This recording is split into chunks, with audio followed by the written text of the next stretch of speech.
Echo League.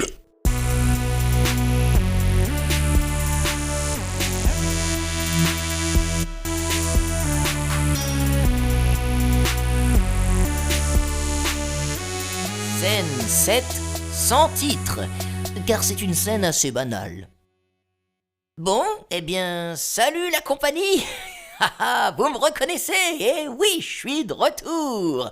Votre narrateur bien-aimé, cette voix riante et chaleureuse qui vous accompagnait depuis le début de l'aventure jusqu'à ce qu'on me remplace. Eh bien, la production s'est aperçue que je n'étais pas si facilement remplaçable, finalement, hein? Bon, et puis, entre nous, le garçon par qui il m'avait remplacé était bien brave, hein, mais clairement, c'était pas son métier, quoi. Alors, où en étions-nous? Ah oui, voilà, nous retrouvons les membres de l'Éco-Ligue dans leur avion.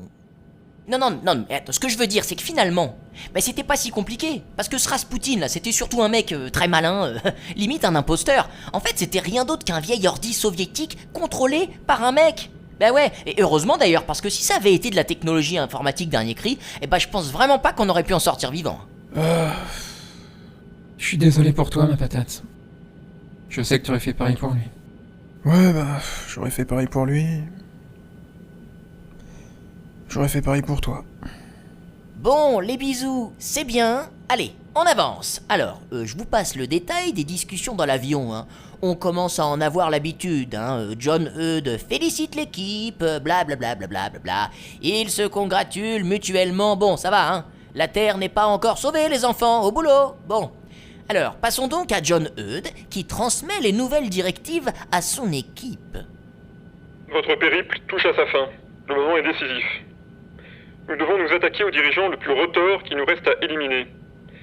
Le président de la République populaire et technologique de Chine, le maléfique Xi Jinping. Ça me donne soif, ça. Bon, bref. Depuis que vous avez éliminé Boule à Zéro, les Chinois, même s'ils n'étaient pas leurs alliés, ont peur. Ils soupçonnent fortement la NU d'être responsable de ces agissements. La chute de Rasputin les conforte dans cette idée. Le régime chinois s'active donc pour ne pas subir le même sort. Dans la mesure où vous opérez dans la discrétion la plus totale, c'est la panique. Ils n'arrivent pas à vous identifier. Les services secrets des pays de la NU craignent même une offensive prochaine de la Chine sur nos territoires. Dans ces conditions d'une grande gravité, vous comprendrez que le temps presse. Plus nous renverserons rapidement le régime, plus nous aurons de chances d'éviter une guerre qui serait fatale à notre planète. Tous vos efforts jusque-là n'auraient servi à rien. Si Xi tient son pays d'une main de fer, nous savons cependant qu'il existe des opposants dans sa garde rapprochée. C'est d'ailleurs un de ces hommes, dont je tairai le nom, que vous rencontrerez sur une île au large de la mer de Chine. Vous avez ordre de suivre l'ensemble de ces directives.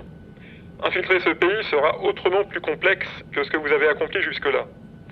Je ne peux que vous souhaiter bonne chance. Je sais que vous êtes la femme et les hommes Oh là là. de la situation. Et monsieur le président, il n'y a pas de dernière chose?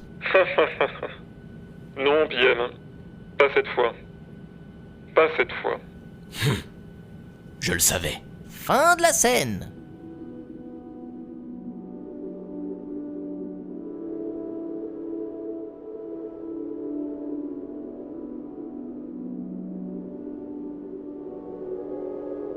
Scène 8, la Chine. Ça y est, c'est la dernière étape pour nos amis. Les voici en route pour la Chine. Ah, l'Extrême-Orient, l'Asie, des civilisations millénaires, le tissu, la culture, les arts martiaux, la gastronomie, les feux d'artifice, le taoïsme, le confucianisme.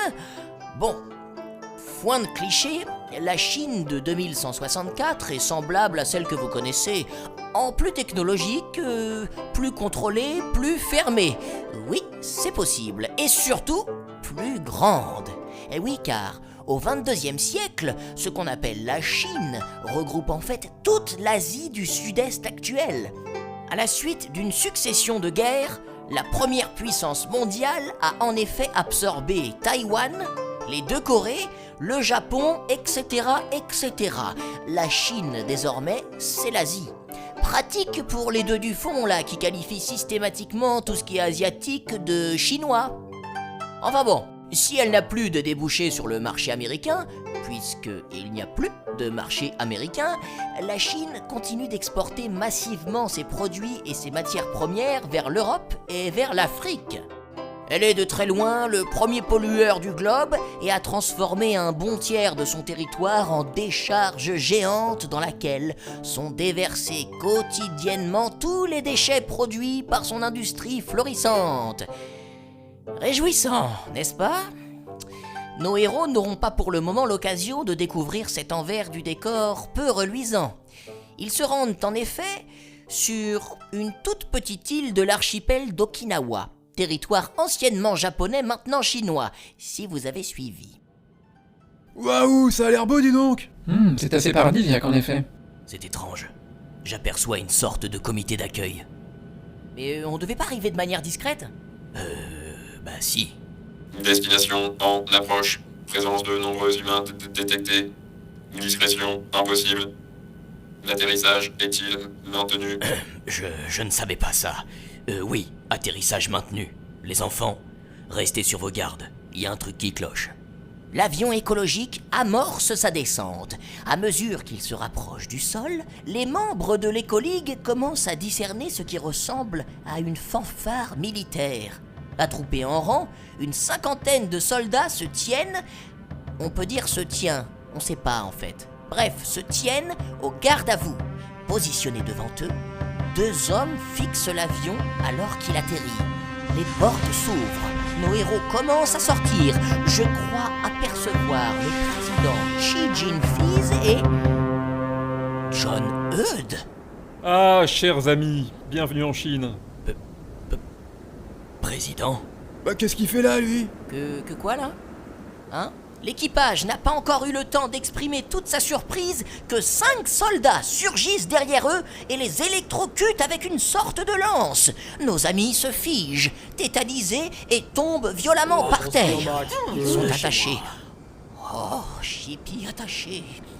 Ils sont mis à genoux et alignés face aux deux dirigeants. Vous allez nous expliquer ce qui se passe ? Patience, la non-humaine, ça vient. Garde, allez chercher les cartes. À ces paroles, un soldat revient avec une mallette noire qu'il tend à John Eudes. Celui-ci, dont le visage dessine un rictus satisfait, ouvre la mallette. Apparaissent alors 5 fines cartes d'un métal de couleur vert sombre et mesurant la taille d'une main. Ornées d'un halo de lumière, elles flottent légèrement dans les airs. Alors voilà, ce que vous voyez là sont les 5 cartes dites présidentielles. Oh, elles n'ont en fait rien de présidentiel, hein. Vous en connaissez certaines car c'est vous qui les avez récupérées. Soyez-en chaleureusement remerciés car ces cartes sont la pièce centrale de mon projet. Parce que c'est son projet! Mais qu'est-ce qu'il raconte? Ces 5 cartes ont été progressivement retrouvées en Amazonie, au large de l'Alaska, dans les fjords de l'Écolande, dans la toundra sibérienne et dans le désert de Gobi, en Chine, comme vous le savez. Selon une prophétie chinoise millénaire, elles ouvrent, une fois réunies, un vortex permettant de quitter la Terre.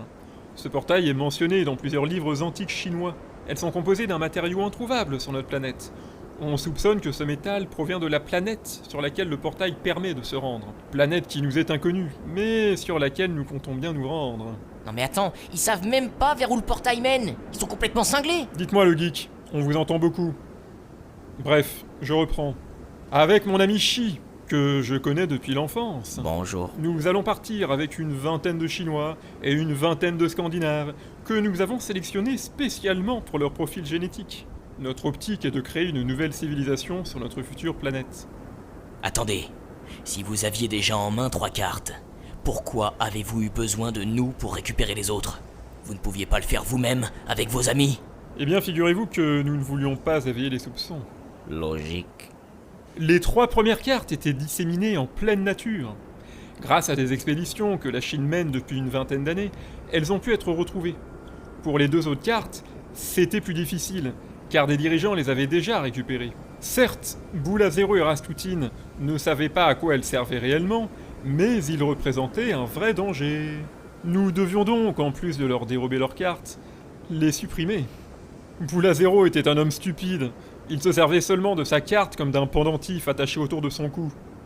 Quant aux dirigeants néo-soviétiques, Il a su s'appuyer sur les pouvoirs de la carte pour conférer toute sa puissance à son réseau informatique. Son bras droit, Igor, avait certes beaucoup de talent, mais sans la carte, la NUS n'aurait jamais pu façonner un réseau de cette importance. Enfin, une troisième et dernière carte avait aussi été accaparée par un gouvernement. Il y a 50 ans, les Américains ont ainsi tenté d'utiliser leur carte pour asseoir l'influence de leur complexe militaro-industriel. Eh ben, bien mal leur en a pris, résultat, ça a fini sur une guerre civile et la destruction totale de la population, comme vous le savez. Et qu'est-ce qui vous fait dire que les deux dirigeants que vous êtes utiliseront mieux les cartes? Mais parce que je suis un écologiste, figurez-vous. Je suis donc un gentil. Bref, nous ne pouvions pas prendre le risque d'attaquer frontalement la zone sud-américaine et l'anus. Je m'y ferai jamais à ce nombre. Alors que vous et votre équipe, mon brave PM, vous étiez parfait pour mener cette mission de manière discrète et efficace. Eh bah putain, on s'est bien fait couillonner, hein? Attendez, n'allez pas si vite. Dans ma grande mansuétude, je vous propose de rejoindre notre expédition sans retour. Je le formulerai donc une fois, et une fois seulement. Membres des colligues, voulez-vous vous joindre à nous pour traverser le portail spatio-temporel? Je refuse. Je ne trahis pas. Ah, mon brave PM, si serviable, si docile, si naïf. PM, monsieur je sais tout par-ci, monsieur je sais tout par-là. Mais vous ne savez rien du tout en fait, mon petit PM. Ah, vous ne trahissez pas, hein? Eh ben c'est bien dommage ça, parce que moi, mon petit PM, je vous trahis. Oh, PM, non! ouais. John Eudes vient de tirer sur PM. Il est mort. PM s'écroule par terre. Il est mort. Et ça, vous le saviez, mon petit PM? Espèce de fils de pute! Salopard! Je vais tous vous buter, bande d'enculés! Oh, vous pouvez essayer, mais vous m'avez l'air bien attaché. D'ailleurs, à la réflexion, vous m'avez l'air bien trop attaché à la terre pour qu'on vous emmène avec nous, finalement. Garde, emmenez-les au cachot. Savourez l'honneur de faire partie des derniers êtres vivants sur cette planète, pour quelques heures encore. Oui, car, autant vous dire qu'une fois activé, le vortex émet une énergie telle que la Terre explosera. Bonne mort, chers amis. Pour notre part, nous avons un portail à prendre. Au revoir. Bon, je vous avoue que je suis un peu perturbé par ce qui vient de se passer là. Alors excusez-moi, hein, j'essaie de reprendre mes esprits. Nos 3 héros, parce qu'il n'y en a plus que 3 désormais, nos 3 héros, dis-je, toujours ligotés, sont emmenés par une escorte dans une cellule située sous terre. Bon, entre nous, il y a quand même un petit espoir, car John Eudes a commis l'erreur classique de tous les films d'action américains des années 80 et 90. Il n'a pas tué tous les gentils. Avec un peu de chance, ça va se retourner contre lui, cette affaire. Bon, je vous laisse, j'ai besoin de me passer la tête sous l'eau froide. Fin de la scène. Fin de la 2e partie. La suite au prochain épisode.